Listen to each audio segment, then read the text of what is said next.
Scene opens on a small-town cafe, a modest sign flickering under a heavy sky. The Corner Cafe, nestled along Route 62 in a sleepy town called Ridgeview, Kansas. It's unpretentious, the kind of place where locals exchange pleasantries, know each other's birthdays, and where you can get a strong cup of coffee and eggs any style. Inside, the tables are well-worn but clean, and the booths have been patched up with some effort, reflecting the simple charm of the place. The smell of sizzling bacon and burnt toast fills the air, while Gloria, a waitress who's worked here for 18 years, hums as she organizes the sugar packets. Just after 8:30 a.m., Ronald Jackson enters the diner, tall and broad-shouldered, with a composed, almost calm presence. His old army jacket, a Desert Storm patch on his cap, and a slight limp remind everyone of his time spent overseas.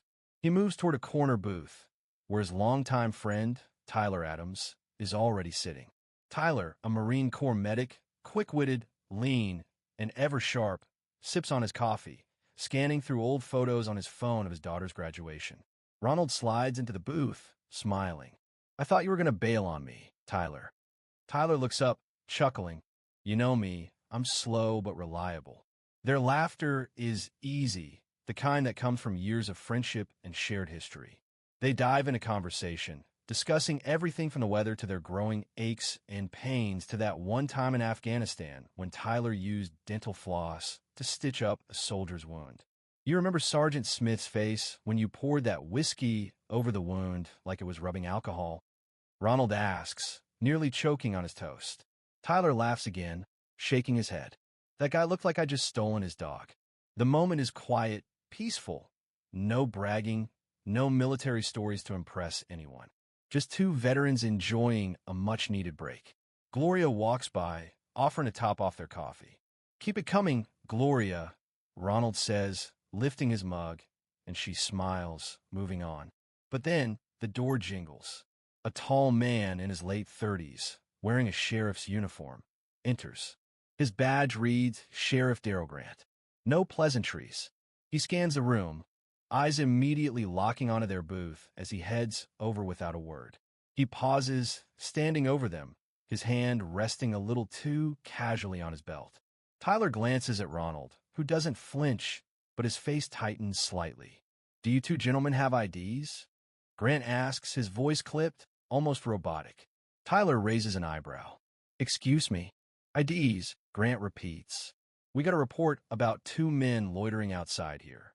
I need to confirm who you are." Ronald sits up straight, his voice measured. "We've been sitting here, eating breakfast. What's the issue?" Grant doesn't answer. His hand inches toward his radio, fingers tapping. Gloria, sensing the tension, speaks up. "Sheriff, these men have been coming here for years. They're regulars." Grant ignores her. Tyler leans back, crossing his arms. "We're just having breakfast. Are we being detained here?" The question hangs in the air, and the room becomes quiet. All eyes are on the trio. Gloria's hand shakes slightly as she holds the coffee pot. Meanwhile, Jessica Rodriguez, a young woman sitting at the counter, has begun recording the scene on her phone. Ronald sighs, trying to keep the peace. "Look, Sheriff, I'm a retired Army vet, and Tyler's a former Marine medic. We come here twice a month to catch up. This isn't loitering." Grant doesn't blink. "You got a problem showing your IDs?" he asks. Tyler pushes his plate aside. "I got a problem with you walking straight to us like we're criminals while ignoring everyone else here." He pauses. "You walked in, didn't even ask anyone else. What's that about?" Grant looks around the room, where a couple of older farmers, some truckers, and a few locals are seated. Their eyes follow his every move. A man stands up, walks over. "Are these men bothering anyone?" he asks, his voice filled with disbelief, not concern. "They're not bothering anyone," Gloria interjects sharply. The tension in the room is palpable. Then a voice rises from the back. "Let it go, Sheriff. You're making a scene over nothing." It's Bob Ferguson, an older man who's been a regular at the diner for years. Grant straightens up, jaw clenched. Tyler takes a deep breath and places his military ID on the table. "There. You want an ID? There's mine." Ronald places his next to it. "And mine, if that's what you need to call us suspicious." He leans back, exhaling slowly. Now what? Grant hesitates, staring at the IDs, his fingers twitching near his radio. He mutters, "I'll need to call this in." Tyler rolls his eyes, exhaling through his nose. "Call it in, Sheriff. We're not going anywhere." At that moment, the door opens again, and Lieutenant Chris Bradford, a senior officer, enters the diner. He surveys the situation, then walks straight to Grant. "Stand down, Grant," he says with authority. Grant hesitates. "I was just responding to a call." "I know," Lieutenant Bradford says, his voice firm but calm. "Someone called saying 2 men were outside, looking out of place. No threats, no weapons. Just some vague complaint. And you escalated it." Tyler leans back, looking at the lieutenant. "We didn't ask for this." Bradford nods. "No, you didn't." The room relaxes just a little. The tension lifts, but not the weight of what's been said. "I'm sorry, gentlemen," Lieutenant Bradford says to both men. "This won't happen again." Tyler shrugs. "I guess we weren't invisible after all." As the minutes pass, the room slowly returns to normal, but the conversation hasn't stopped. Jessica, still recording, looks over at the 2 men. "This is going viral," she says, her voice quiet. Tyler and Ronald exchange glances, half smiling. "What do you know?" Ronald says softly. A breakfast turns into something else. Jessica turns her phone toward them. Over 50,000 views in 10 minutes. As the cameras roll, the news crews arrive. But before any of them can ask more questions, a local resident, Eldon Price, a retired Air Force veteran, stands up from his booth and walks over to their table. "Saw what happened," he says, voice low but clear. "Not right. You earned your breakfast." Eldon places a faded military patch on the table. "You two deserve more than that." Tyler nods, accepting the patch. "Thank you, sir." The quiet ripple of appreciation spreads across the diner. Soon, other customers approach the booth, offering their thanks. As the day moves on, the crowd outside the diner continues to grow, though not all of them are supportive. The protests and questions begin, but Sheriff Noah Pierce, the town's head of law enforcement, steps forward to address the situation. In front of the gathered crowd, he holds up a letter and reads aloud, offering an apology for the earlier actions of Deputy Grant. It's not just an apology, though.